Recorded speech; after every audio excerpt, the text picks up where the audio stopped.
Clarice Starling, a standout student at the FBI Academy, is unexpectedly pulled from her training at Quantico, Virginia, by Jack Crawford of the FBI's Behavioral Science Unit.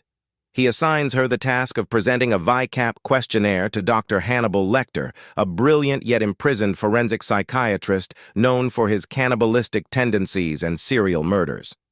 Once Starling learns that this task is related to the investigation of the elusive and brutal serial killer Buffalo Bill, she travels to the Baltimore State Hospital for the criminally insane.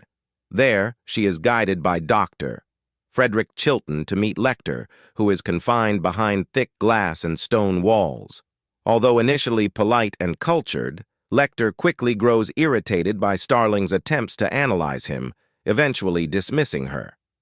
Just before she leaves, another inmate throws semen at her, prompting a furious response from Lecter, who calls Starling back and offers her a cryptic riddle.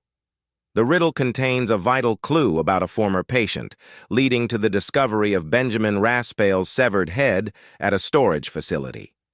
Starling returns to Lecter, who connects Raspale to Buffalo Bill and offers to assist the investigation, but only if he is transferred to a new facility far away from the manipulative and career-driven Dr. Chilton.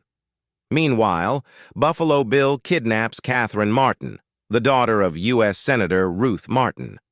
Starling is pulled from Quantico and accompanies Crawford to West Virginia to investigate Bill's latest victim. During their flight, Crawford asks Starling for her assessment of the Buffalo Bill case.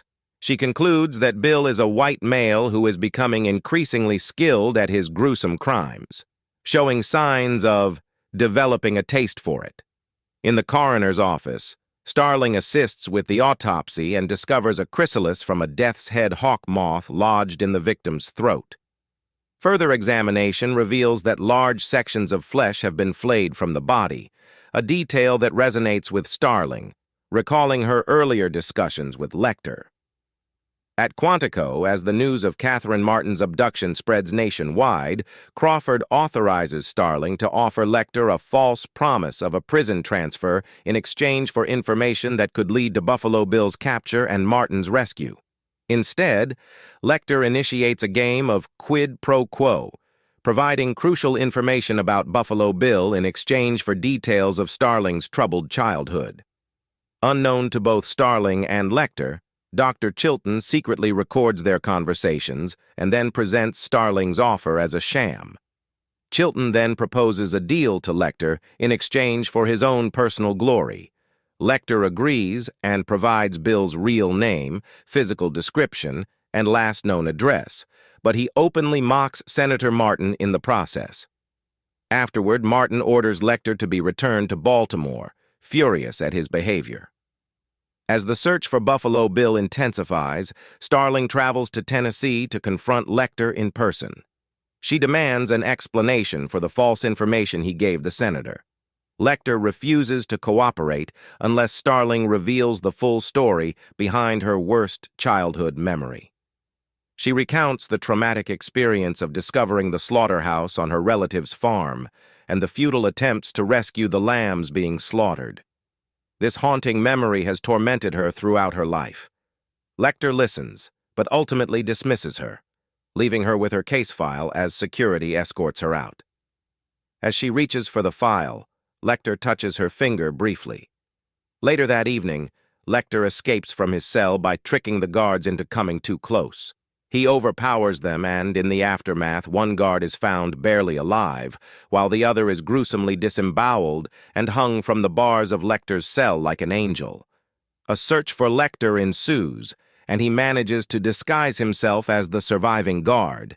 He kills the paramedics who transport him and escapes to the airport.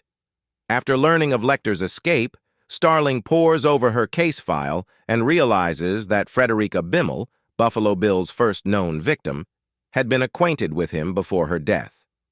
Starling travels to Bimmel's hometown and uncovers that Bimmel, a tailor, had created dresses using patterns identical to the skin patches taken from Bill's victims. Starling deduces that Buffalo Bill is making a woman's suit out of the skin of his victims. She calls Crawford, who is already investigating Lecter's clues and cross-referencing them with Johns Hopkins Hospital. Crawford informs her that he has traced Bill to a man named James Gum in Calumet City, Illinois. He instructs Starling to continue interviewing Bimmel's acquaintances while he leads a SWAT team to Gum's address. Starling's interviews lead her to the home of Jack Gordon, a man she soon realizes is actually Gum. She draws her weapon just as Gum retreats into his basement. Starling follows him down, finding Catherine Martin trapped in a dry well. As the lights go out, Gum stalks her in the dark with night vision goggles, preparing to shoot. However, Starling, hearing the hammer of his revolver being cocked, turns and shoots him dead. Days later, at the FBI Academy graduation, Starling receives a phone call from Hannibal Lecter, now in the Bahamas. He reassures her that he has no intention of pursuing her, but before ending the call, cryptically mentions that he's having an old friend for dinner. He then watches Dr. Chilton, unaware of the deadly fate awaiting him, as he follows him through the village streets.